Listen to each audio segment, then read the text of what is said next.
Guys welcome to fishing জন। তো আজকে আমি আসছিলাম জংলি মাছ ধরতে, কই শিঙ্গি এগুলো ধরতে। তো এখানে একটা কোট করছিলাম, ওদিকে আরও দুটা কোট করছিলাম, তিনটা। তো হঠাৎ করে ওয়েদারটা খারাপ হয়ে গেল, পুরো হাওয়া হচ্ছে দেখতেই পাচ্ছ, যার জন্য এখন চলে যাব। আর দুঃখের বিষয় এটাই যে একটাও মাছ পেলাম না। মাছ না পাওয়ার কারণ একটাই, যে দেখতেই পাচ্ছ যে বৃষ্টি হয়ে এতটাই জল বেড়ে গেছে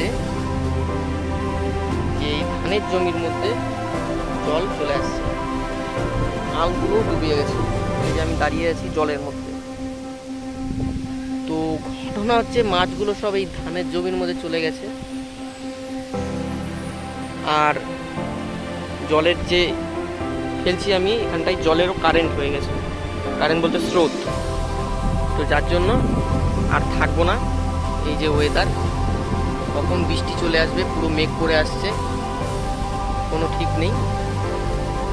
তাই আমাদেরকে চলে যেতে হবে। যাচ্ছি এখন বাড়ির দিকে।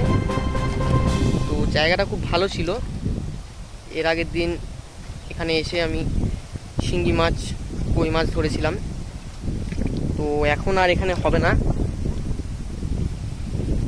বৃষ্টির সিজনটা যাবে, জলটা কমবে, ধানের জল, জমির জল কমবে, তারপরই আসবো। খুব হাওয়া হচ্ছে গাইস।